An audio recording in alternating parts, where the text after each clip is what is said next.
ಕಾಂಗ್ರೆಸ್ ಸರ್ಕಾರ ಇದೊಂದು ನಾಲಾಯಕ್ ಸರ್ಕಾರ ಅಂತೇಳಿ ರಾಜ್ಯದ ಜನ ಮಾತನಾಡ್ತಾ ಇದ್ದಾರೆ. ಇದಕ್ಕೆ ಪುಷ್ಟಿ ಕೊಡುವ ರೀತಿಯಲ್ಲಿ ಮತ್ತೊಂದು ನಿರ್ಧಾರ ಇವತ್ತು ತೆಗೆದುಕೊಂಡಿರುವಂಥದ್ದು, ವಿಧಾನಸೌಧದ ಒಳಗಡೆ ಮಾಧ್ಯಮದವರಿಗೆ ನಿರ್ಬಂಧ ಹೇರಿರುವಂಥದ್ದು ಭಾರತೀಯ ಜನತಾ ಪಾರ್ಟಿ ನಾವು ಇದನ್ನು ಬಲವಾಗಿ ಖಂಡಿಸ್ತೇವೆ. ಇಂಥ ಒಂದು ಪ್ರಜಾಪ್ರಭುತ್ವದ ವಿರೋಧಿ ನಡೆ, ಇಂಥ ತೀರ್ಮಾನಗಳನ್ನು ಯಾಕೆ ತೆಗೆದುಕೊಳ್ತಾ ಇದ್ದಾರೆ ನಮಗಂತೂ ಅರ್ಥ ಆಗ್ತಾ ಇಲ್ಲ. ಕಳೆದ ಬೆಳಗಾವಿಯ ಅಧಿವೇಶನದ ಸಂದರ್ಭದಲ್ಲಿ ದ್ವೇಷ ಭಾಷಣದ ಕಾಯ್ದೆಯನ್ನು ಕೂಡ ತಂದರು. ತಾವು ಗಮನಿಸ್ತಾ ಹೋದರೆ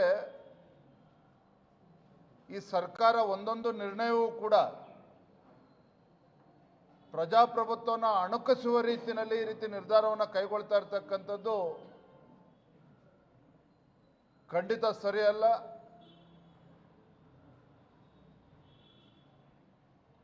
ಇಂಥ ಒಂದು ನಿರ್ಧಾರವನ್ನು ರಾಜ್ಯ ಸರ್ಕಾರ ಹಿಂತೆಗೆದುಕೊಳ್ಬೇಕು.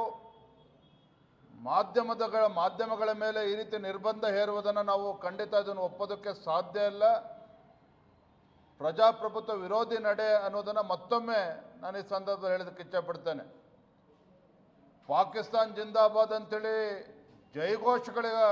ಜೈಘೋಷಗಳಿಗೆ ಕಡಿವಾಣ ಹಾಕೋದಕ್ಕೆ ಈ ಅಯೋಗ್ಯ ಸರ್ಕಾರಕ್ಕೆ ಸಾಧ್ಯ ಆಗಲಿಲ್ಲ. ಪಾಕಿಸ್ತಾನ್ ಜಿಂದಾಬಾದ್ ಅಂತೇಳಿ ಘೋಷಣೆ ಮೊಳಗಿದ್ರು ಕೂಡ ವಿಧಾನಸೌಧದಲ್ಲಿ ಪುರಾವೆಗಳಿಲ್ಲ ಅಂಥೇಳಿ ಅದ್ರ ವಿರುದ್ಧ ಒಂದು ಅಂಥ ದೇಶದ್ರೋಹಿಗಳನ್ನು ಒಳಗಾಕೋದಕ್ಕೆ ಕಾಂಗ್ರೆಸ್ ಸರ್ಕಾರಕ್ಕೆ ಸಾಧ್ಯ ಆಗಲಿಲ್ಲ. ಆದರೆ ಈಗ ಎಲ್ಲೋ ಯಾರ್ದೋ ಒಬ್ಬ ಕಚೇರಿಗಳಲ್ಲಿ ಸಚಿವರ ಕಚೇರಿ ಒಳಗೆ ಕಳ್ಳತನ ಆಯಿತು, ಮತ್ತೊಂದಾಯಿತು ಅನ್ನುವ ನೆಪವೊಡ್ಡಿ ಈ ರೀತಿ ಮಾಧ್ಯಮಗಳ ಮೇಲೆ ನಿರ್ಬಂಧ ಹೇರುವಂಥದ್ದು, ಈ ಒಂದು ಆದೇಶವನ್ನು ತತ್ಕ್ಷಣ ಹಿಂಪಡಿಬೇಕು ಅಂತೇಳಿ ನಾನು ಆಗ್ರಹಪಡಿಸ್ತಾ ಇದ್ದೇನೆ.